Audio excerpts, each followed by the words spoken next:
네. 저와 여러분이 살고 있는 시대를 말세라고 그래요. 말세. 근데 어떤 분들은 또 그렇게 말씀하시더라고요. 말세 가운데서도 말세 지말이다. 그래요. 그러니까 말세 마지막이다. 말세가 되면은 뭐 이해할 수 없는 뭐 그동안 경험해 보지 못한 그런 수많은 일들이 생겨나게 돼요. 그래서 참 말세는 굉장히 아이러니하다는 건 이해가 되지 않는다는, 이해되지 않는 일들이 참 많이 일어나요. 그 어느 때보다 인류 역사 가운데 가장 풍요로운 시대를 살고 있지만은 아이러니하게도 만족함이 없다. 늘 부족에 시달린다. 날씨를 보더라도 뭐 내일이 아니라 뭐 1년치 전망, 1년의 날씨를 예측할 수 있음에도 불구하고 그러나 내일 또 어떻게 변할지 모르는 불확실한 시대 속에 살아가고 있다는 거죠. 수많은 사람들이 안전을 위해서 뭐 자동차만 보더라도 여러분 얼마나, 어떤 분은 그렇게 이야기하더라고요. 아직까지도 뭐 최고의 기술은 아닙니다만 이런 시대 속에서 주차를 하다가 또 뭘 하다가 사고를 내는 사람 보면 이해가 되지 않는다. 왜? 아니 알아서 다 알려주고 세워주고 하는데 어떻게 사고 치는 게 그게 더 어려운 일이다 이렇게 얘기해요. 그러나 그럼에도 불구하고 불안해하죠. 언제 사고가 나에게 닥칠지 모른다는 그 불안전함 속에서 살아가고 있다. 그러니까 그 어느 때보다도 안전한 시대라고 하지 않습니까? 그럼에도 불구하고 안전하지 못한 시대를 살아가고 있다. 참 아이러니하다. 그러니까 어느 가닥에 어느 장단에 맞춰 살아가야 할지를 모르는 세상이 저와 여러분이 살아가고 있는 세상이다라는 거예요. 한 주간도 뭔 일이지 이런 당황스러운 일들이 한 50년, 60년 전에나 일어나야 할 그런 어떤 일들이, 그러나 그것이 돌이켜보면 꼭 그 사람이기 때문에 그런 일만 저질렀을까? 아니요.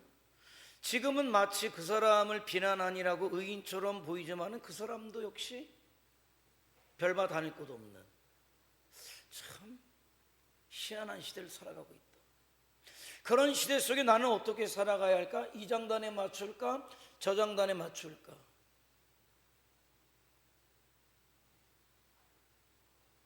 나라 민족을 위해서 기도합니다만 어떻게 기도할까? 그런데 여러분, 분명한 사실은 여러분이 어떻게 기도한들 일주일에 뭐 2번씩 금식하며 기도한들 이 세상은 천국은 되지 않는다는 거예요. 틀림없습니다. 여러분이 간절히 아무리 부르짖어 기도해도, 누가 정권을 잡아도 누가 대통령이 돼도 이 세상은 천국 되지는 않는다는 거예요. 틀림없는 사실은 여러분이 누구를 응원하든 누군가가 대통령이 되든 그 사람도 별반 다르지 않을 것이다. 그럼 그런 시대 속에 그럼 나는 성도로서 어떻게 살아가야 하는가?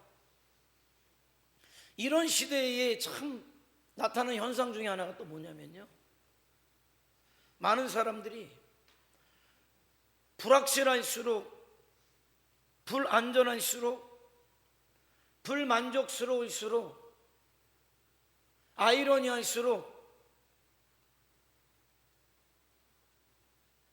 기적을 바란다는 거예요. 이적을 바란다는 거예요. 한 방을 원한다는 거죠. 왜? 불만족스러우니까, 불확실하니까, 불안전하니까, 누군가가 나를 한 방에 어떤 기적을 통해서. 자, 오늘 본문도 그래요. 아마도 이 시대와 별반 다르지 않았을 거예요. 예수님 시대의 그 백성들 역시도 어떤 시대적인 상황이 우리와 별반 다르지 않았던 것 같아요. 오늘 보면 29절에 보니까 무리가 모였다. 예수님 앞에 모였다. 왜 모였을까?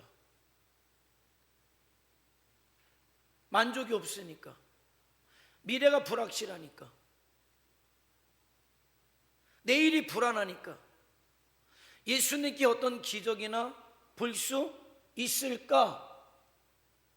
라는 마음을 가지고 모인 거예요. 어떻게 목사님이 그걸 합니까? 아니, 그 다음을 보면 알아요. 뭐라고 말씀합니까? 그렇게 주님 앞에 모였는데 주님은 그들 향해 이 세대가 악한 세대라, 이렇게 말씀하고 있단 말이죠. 왜 그러셨을까? 지금 주님은 그들을 꿰뚫어 보는데 그들에게 있어서 지금 믿음의 내용이 그들에게 중요한 것이 아니라, 그들은 단지 자기들에게 불확실하니까, 불만족스러우니까, 불안전하니까 나를 편안하게 해줄 수 있는, 무엇인가 기댈 수 있는 기적을 베풀어 주시지요. 나에게 만족을 주고 안전을 주고 나를 좀 더 잘 살게, 부자가 되도록, 내 미래가 안전하도록 그렇게 보장이 될 수 있는 기적을 나에게 베풀어 주시지요 라는 마음을 가지고 예수님 앞에 몰려들었다.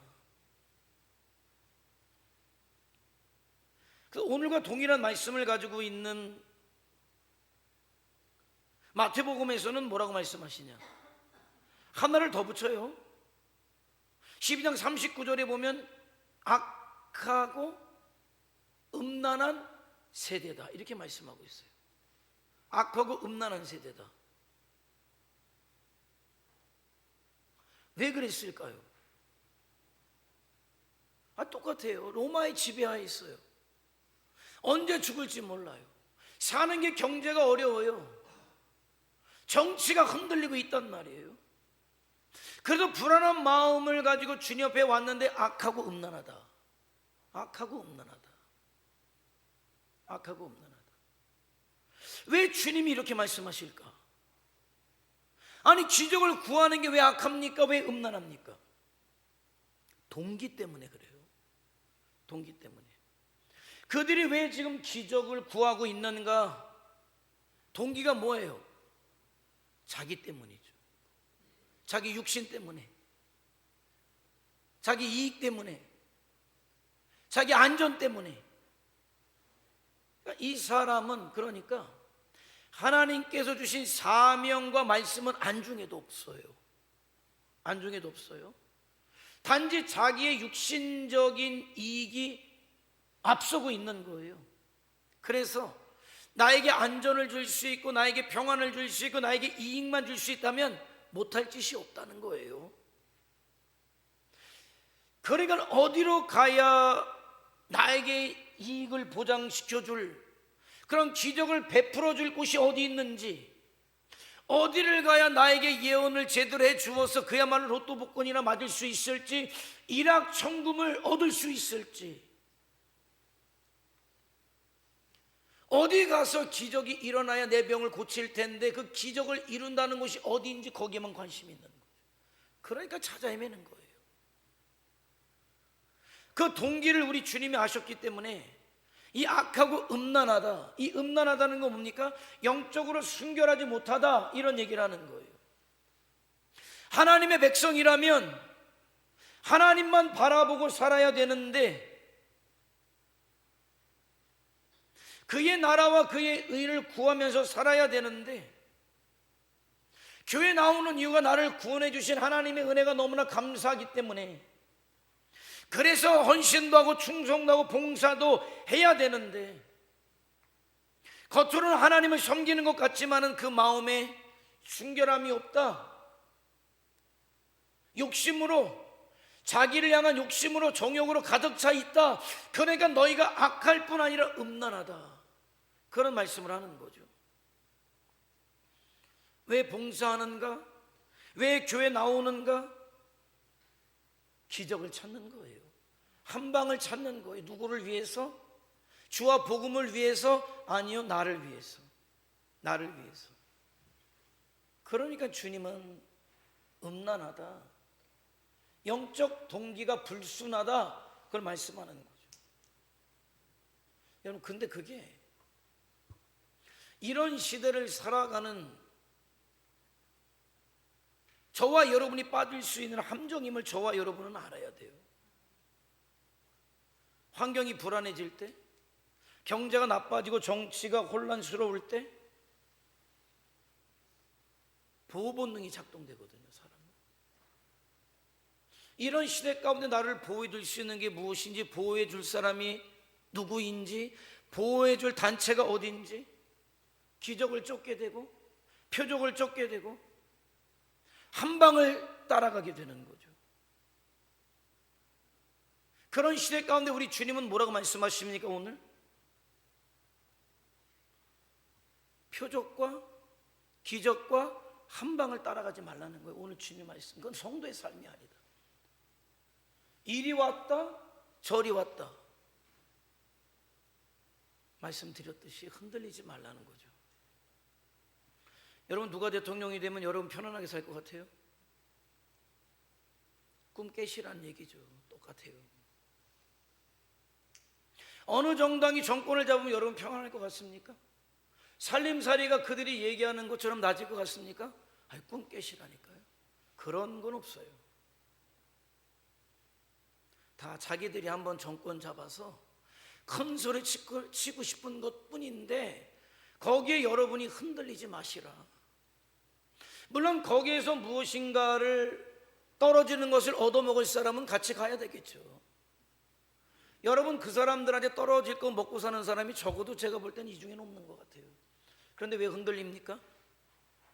흔들리지 마세요. 세상 정치에 흔들리지 말라는 거예요. 오늘 주님은 그것을 말씀하는 거예요. 기적을 보지 말고 표적을 보지 말고 한방을 보지 말고 세상을 보지 말고 오늘 주님은 뭐라고 말씀하십니까? 주님을 보라는 거예요. 주님을 보라는 거예요. 성도의 삶을 살라는 거예요. 그래야 후회하지 않아요. 그래야 잃어버리지 않아요. 저는 참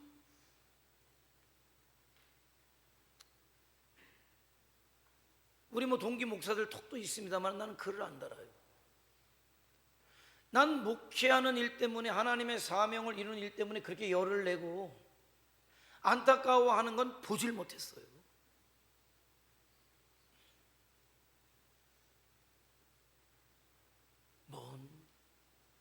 하나님 앞에 받은 사명 하나 제대로 감당하지 못하면서 온 나라 걱정을 다 하는 것 같지만 해봤자 소용도 없는 것을, 그게 본인이 부여받은 사명이 아닌 것을 흔들리지 마라, 그거죠. 흔들리지 마라라는 거예요. 이스라엘 백성들이 바로 그 함정에 빠진 것 아닙니까? 출애굽기 31장에 보면 말이죠, 이스라엘 백성들이 하나님께 심판받는 결정적인 죄악 하나를 범하게 돼요. 출애굽을 했어요. 출애굽을 했지만 모든 게 확실한 게 없어요. 불안해요. 미래가 보장되지 않아요. 적각 뿌리는 가나안 땅이 있다고는 하나 아직 가보지는 않았고, 그들 앞에 놓여진 현실은 녹록하지가 않고 만족이 없고 살기가 너무나 어려운 거예요. 설상가상으로 그들의 지도자였던 모세가 시내산에 올라가더니만은 40일 동안 내려오지 않는 거예요. 하나님의 말씀을 받으러 간다고 했는데 나오질 않는 거예요. 얼마나 불안한지 몰라요. 이렇게 저렇게 할 수가 없어요. 이럴 때 막 사람들이 들고 일어나니까 아론이 어떡할 줄 모르겠어요.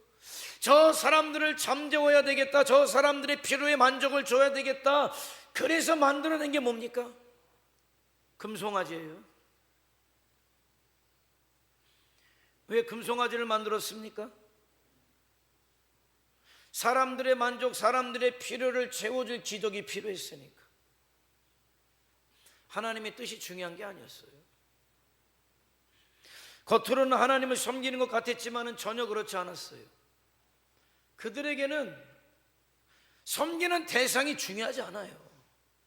하나님도 좋고 금송아지도 좋고 기독교도 좋고 불교도 좋고 유교도 좋고 이 교회도 좋고 저 교회도 좋고 이 목사도 좋고 저 목사도 좋고, 그러나 나에게 이익이 될 때 좋고, 그러니까 상관없는 거예요.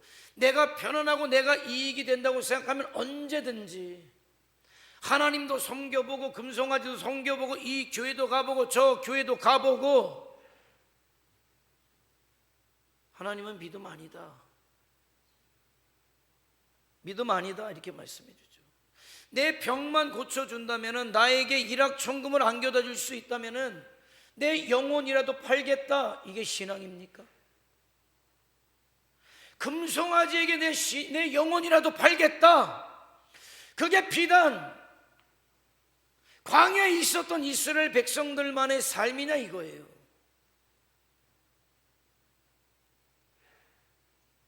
오늘 여러분은 아닙니까? 나만 편안하게 해주면, 나만 만족하면, 그러니까 그런 사람들에게 하나님의 뜻이 안중에나 있겠습니까? 저와 여러분의 부르심의 이유가 안중에나 있겠습니까? 그러니까 주님이 뭐라고 말씀하십니까? 악하고 음란한 세대다. 오늘 본문이 이해가 되십니까? 오늘 예수님 앞에 수많은 사람들이 모여들었지만 그들은 하나님의 말씀을 듣기 위함이 아니라, 예수님을 믿기 위함이 아니라, 하나님의 백성으로 하나님의 영광을 살기 위함이 아니라, 단지 기적을 보기 위해서, 내 먹을 거리를 해결하기 위해서, 내 안전을 보장받기 위해서 모였단 말이죠. 내가 주님 앞에 나온 이유가 무엇입니까? 오늘 우리 교회에 나오신 이유는 무엇인가요? 왜 봉사합니까? 왜 충성하십니까? 왜 여러분이 그렇게 고생해서 번 돈을 예물로 드렸습니까? 정말 이 시대 하나님의 부르심을 따라 참된 충성된 예배자로 살기 위함이고, 예수님의 증인된 삶을 위함이고, 나 혼자 할 수 없으니까 우리가 모여서 힘을 모아서 그 일을 마지막 이 시대 가운데 우리에게 주신 하나님의 나라의 끝까지의 전파와 우리 하나님께서 구원하기로 작정하신 마지막 영혼까지 구원하는 그 일에 여러분의 삶을, 인생을 드리기 위해서 모였습니까? 아니면 여러분의 육신을 위해서 모였습니까? 하나님께서 주신 사명을 위해서 모였다면 하나님이 함께 하시겠죠. 저와 여러분을 통해서 틀림없이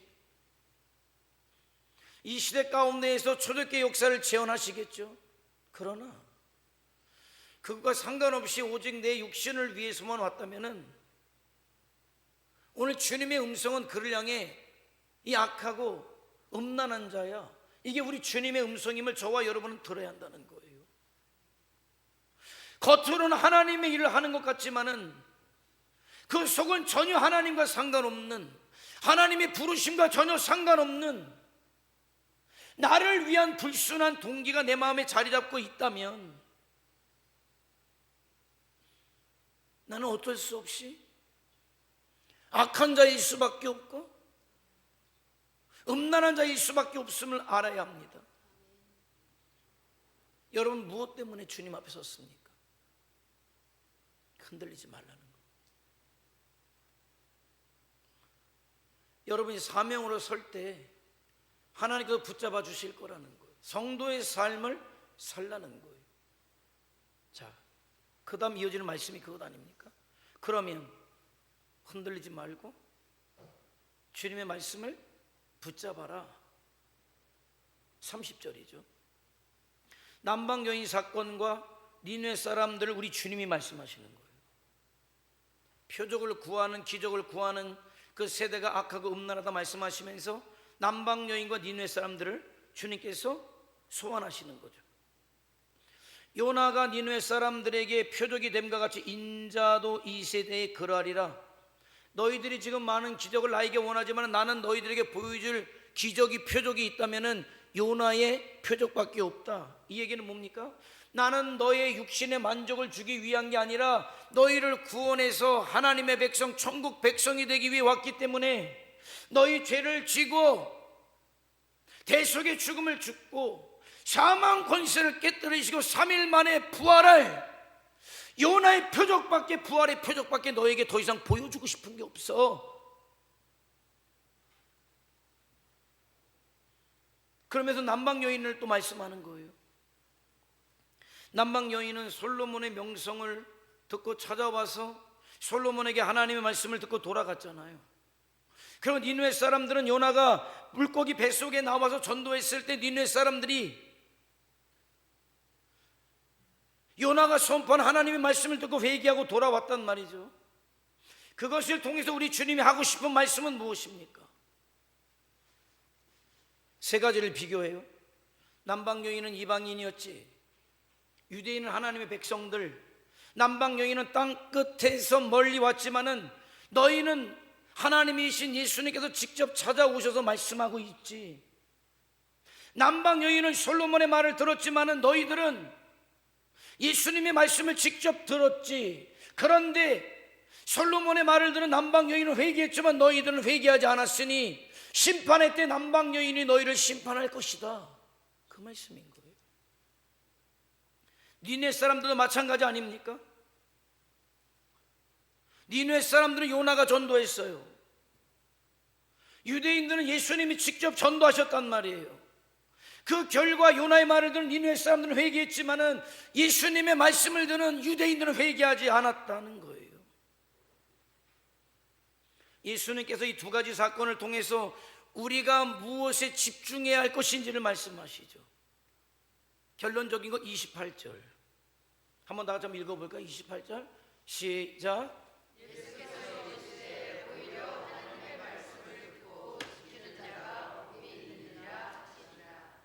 이 말씀을 하게 된 배경은 예수님의 설교를 하는데 한 여자가 소리치는 거예요. 예수님, 당신을 배웠던 여자, 당신에게 젖을 먹인 여자가 복이 있습니다. 참으로 복됩니다. 이 말은 다른 표현을 하면은 예수님, 나도 당신 같은 아들이 있었으면 좋겠습니다. 왜? 그때 당시에 자식이 재산 아닙니까? 그런데 이 말을 들은 예수님께서 아니, 그게 아니라 하나님의 말씀을 듣고 지키는 자가 복되다, 이 말씀을 하는 거예요. 불안하고 만족이 없는 세상, 내일이 보장되지 않는 혼란스러운 시대를 저와 여러분이 살아요. 아마 앞으로는 더 그럴 거예요. 세상이 무엇을 기대하겠습니까? 누가 우리 지도자가 되면 아니에요. 이미 아니잖아요.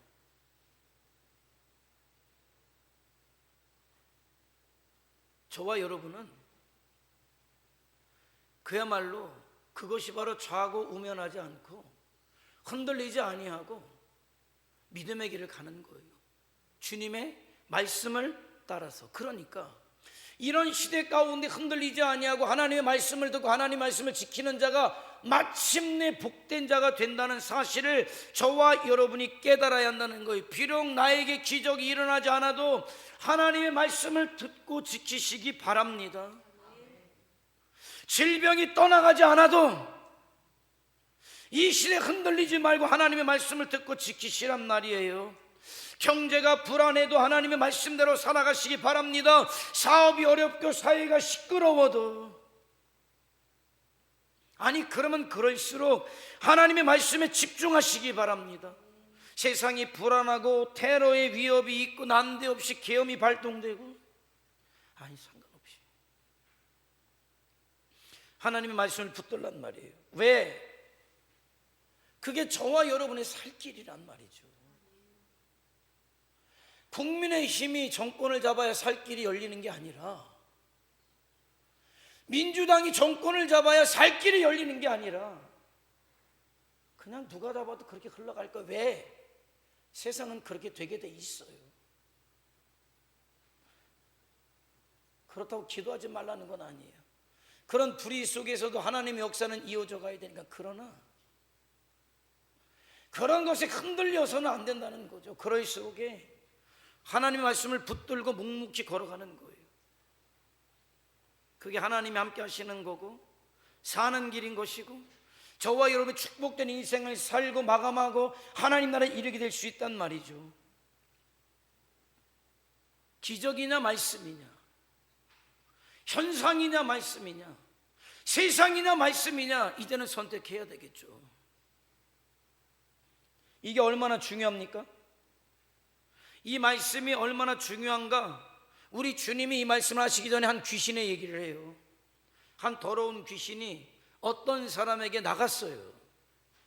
그가 교회 나오니까 예수님을 믿는다고 하니까 귀신이 생각했어요. 내가 얘 안에 있어서는 안 되겠다. 그 나가서 이리저리 찾아다녀 보니까 들어갈 데가 없는 거예요. 그러니까 옛날 생각이 났던 거예요. 그놈이 교회 나간다고 했는데, 예수님을 믿는다고 했는데, 그놈이 요즘 어떤가 보고 싶어서 와서 보니까 방이 깨끗이 청소된 거예요. 어라? 이놈 봐라. 그러니까 자기 혼자 들어가기 아까우니까는 가서 7 귀신을 데리고 같이 들어갔다. 7 귀신을 데리고 같이 들어갔다. 그래서 그 사람의 형편이 처음보다 나중에 더 심해졌다, 이 말씀을 하셔요. 왜? 무엇을 말씀하시는 겁니까?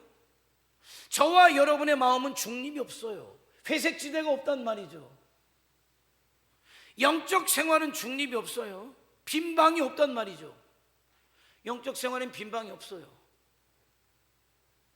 여러분의 마음을 하나님께 드리든지 아니면 세상 마귀에게 여러분의 마음을 주든지 딱 정해져 있어요. 둘 중 하나를 선택해야 한단 말이죠. 그 얘기는 이런 거 아닙니까? 저와 여러분 예수님을 믿는다 할 때, 교회 올 때 마귀가 겁먹고 나갔단 말이에요.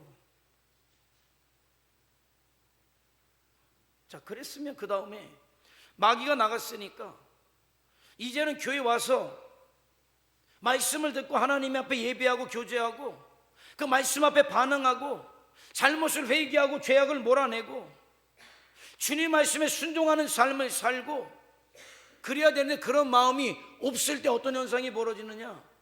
교회는 왔지만은 빈방이 돼버리는 거죠. 마귀도 떠나고 그 안에 말씀으로, 은혜로, 성령으로 채워줘야 하는데 채우지 않으니까 빈방으로 있는 거예요. 그러니까 또 돌아다니다 귀신이 다시 보고 들어와서 어라? 그 얘기를 한 거예요. 주님 무슨 말씀을 하십니까? 말씀으로 채워지지 않으면, 사명으로 채워지지 않으면, 교회는 나왔지만은 찬송은 부르지만은 이전보다도 악한 사람, 이전보다도 음란한 사람이 될 수 있음을 경고하시는 거예요. 우리가 하나님의 말씀을 추구하지 않을 때 그렇게 된단 말이에요. 하나님의 말씀을, 사명을 붙잡지 않으면, 노력하지 않으면 직분이 뭐가 됐든 상관없단 말이죠. 왜 저 사람은 목사가 됐는데, 장로가 됐는데, 권사가 됐는데, 집사가 되었음에도 불구하고 세상 사람보다 더 악하지? 채울 걸 채우지 않았으니까. 기회가 주어졌는데 말씀으로, 은혜로, 성령으로, 영으로 채우지 아니하고 비워놨다니만 악한 것이 들어가고 세상이 들어간 거예요. 사랑하는 성도 여러분, 여러분의 목표가 무엇입니까? 목적이 무엇입니까? 왜 교회 나오셨습니까? 무엇 때문에 신앙생활 하십니까? 여러분의 육신적 이익 때문에? 어떤 기적을 바라고? 한 방을 원해서 이 자리에 오셨습니까? 우리 주님은 그건 믿음 아니라고 말씀하셔요. 그게 기복적 믿음은 될 수 있을지 몰라요. 신이 천지신명이든 선앙당이든 나무든 부처든 뭐든 상관없다. 나를 위한 거면 상관없다. 그게 단지 이 순간 하나님으로 바뀌었을 뿐인 거죠. 나에게 도움을 줄 뿐이. 그러나 기복신앙은 될 수 있을지 모르지만 진정한 기독교의 믿음은 아니다. 그렇다면 그에게 영원한 생명도 평안도 없다, 이런 결론이 주어지게 되는 거예요. 그러나 이 불안한 시대에 소망 없다, 이게 정답이죠. 세상에 무슨 소망이 있습니까? 소망 없어요. 그래도 누가 되니까 어려울 때마다 돈을 주는데요. 여기서 뺏어서 여기서 주고 또 나 모르게 뺏어서 일로 주고 그러면서 자기 먹을 거 챙겨 먹는 세상인데, 여러분 속지 마세요. 세상에 소망이 있습니까? 아니요, 소망이 없어요. 그렇기 때문에 그런 시대 속에 흔들리지 말고 오직 예수님의 말씀만 붙들고, 다시 말씀드리면 나를 성도로 부르신 이유를 알아서 이 시대 빛과 소금으로 살아가라는 거예요. 다시 얘기하면 충성된 예배자의 삶을 감당하고 나를 통해 예수님이 증인된 삶을 살란 말이에요. 내 사업이 흔들려도 하나님의 말씀대로 예배자로 예수님의 증인으로 살아가시란 말이에요. 내 인생에 손해가 가도 하나님의 말씀대로 예배자로 예수님의 증인으로 살아가시란 말입니다. 그런 믿음이 저와 여러분에게 이 혼란한 세상 속에, 어지러운 세상 속에 말세 지말에 저와 여러분에게 충만할 수 있기를 주님의 이름으로 축원해 드립니다. 그런 자가 이 시대 진정 축복된 자이다. 하나님과 동행하는 자이다. 하나님의 역사하심을 받는 자이다. 이 시대 가운데 마지막 초대교회 역사를 재현해서 하나님께서 구원하기로 작정한 영혼 한 영혼까지 부르는 그 일에 저와 여러분이 쓰여져야 되고, 그게 우리 사명이에요. 그게 저와 여러분이 살아가야 할 길입니다. 그래서 그런 인생을 살았던 저와 여러분을 마침내 하나님께서 인정하시고, 그래서 하늘 영광을 누리게 하실 그 은혜 축복이 저와 여러분에게 충만하시기를 주님의 이름으로 축원해 드립니다. 우리 한번 서로 기도하시겠습니다.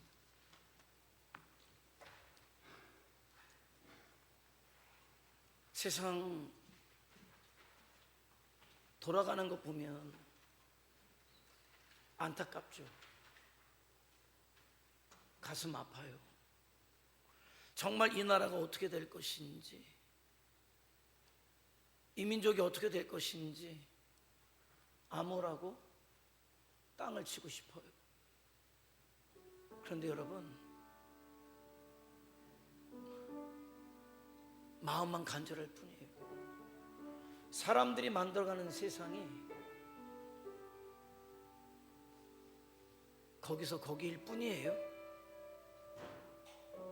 겉만 조금 다르게 포장했을 뿐이지 속은 다 똑같을 뿐이에요. 소망이 있습니까? 아니요. 너무 가슴 아파하지 마시고 이 나라 이 민족을 위해서 기도하실 때 정말 중요한 건 그런 세상을 끌어안고 기도하되 여러분이 성도로 서는 거예요. 정치로 세상을 여러분이 바꾸려고 하지 말고 하나님의 사람으로 한 영혼 한 영혼 주님 앞에 그들을 이끌어서 그들이 하나님의 백성이 되어서 소망 없는 세상이지만 그래도 소망 있게 해서 주님 오심을 준비하는 거죠. 우리 주님은 세상 기적과 표적에 마음 뺏기지 말고 흔들리지 말고 내 말씀을 따라 내가 너희 준 사명을 따라가라. 그럴 때 내가 너와 함께 할 것이고 너를 통해 일할 것이고 구원할 자를 구원할 것이고, 그래서 마지막 내가 작정한 영혼 마지막 한 영혼이 돌아올 때 내가 너에게 다시 올 것이고 내 나라가 임할 때 너희가 그 나라에서 나와 함께 영생의 복을 누리게 될 것이다. 혼탁할수록 흔들리지 마시고 믿음의 길 사명의 길을 걸어가겠습니다.